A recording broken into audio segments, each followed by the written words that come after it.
First of all, 80% of families in Gaza now rely on humanitarian aid. A what? 80% of families in Gaza rely on humanitarian aid. I didn't hear. Or what? 80% of people in Gaza rely on humanitarian aid. Why? Why? Because they have nothing. They had an opportunity. Israel left. There were greenhouses. But may I finish? There were opportunities to develop an economy. The fact that they're all on goddamn welfare really shows something. They're in refugee camps. That's all self-induced. Be self-reliant. Build a state. Do something right. Work instead of going out and make rockets. I'm not feeling sorry for people who rely on the United Nations. Build a state. Do something right. Okay, I'm just... Go ahead.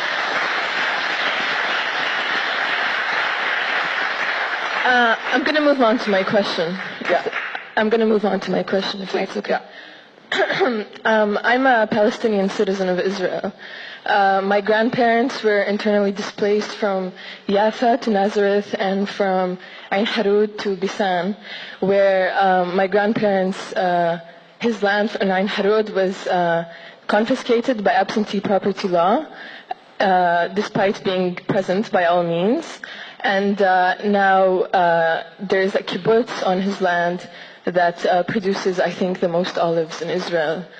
Now, I'm not the only one. 24% of Israeli citizens are not Jewish. And now, I cannot marry... Please ask your question. We're running out of time. Yeah, okay.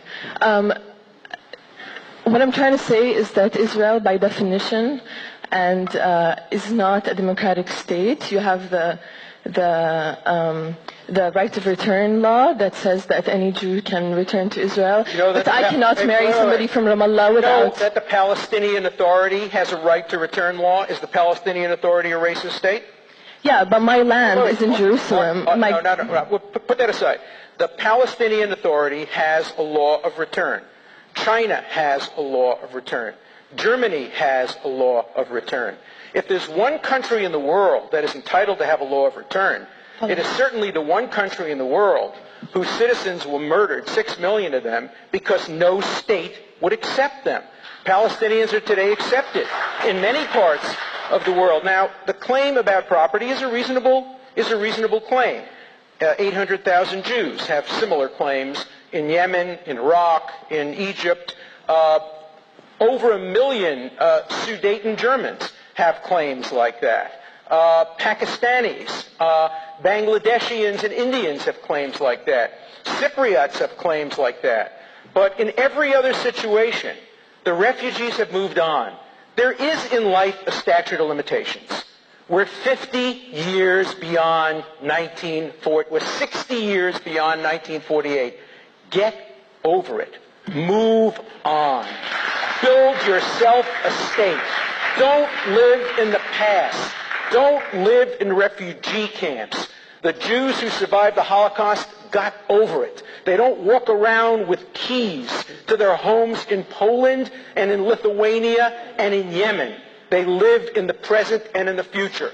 The time has come for the Palestinians to move on. Look, I'm not saying this, and I don't agree with what I'm going to say, but why don't I say that Jews move on from the Holocaust? They do. They do. They built a state.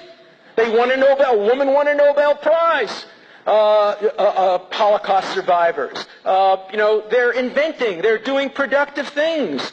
The Palestinians tragically are living in the past. They're rooted in their refugee camps. It's not all their fault. It's not all their fault. Many of the other Arab states are using the Palestinians as pawns by keeping them in refugee camps instead of integrating them into the population. They're treating them as slaves.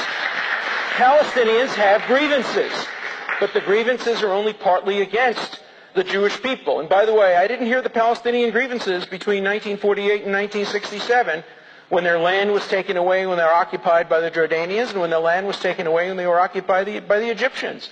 They seem to be more concerned about being occupied and their land being taken away. And remember, there wouldn't have been a single refugee if the Palestinians had accepted the 1948 UN resolution. If they had accepted Israel as a state and built their own state, there wouldn't be a single refugee. The refugee problem is the fault of the fact that Arab states all invaded Israel. That's the truth, isn't it? So, on this note, Amtrak is not going to wait. Unfortunately, we have to cut the evening now because of the train schedule.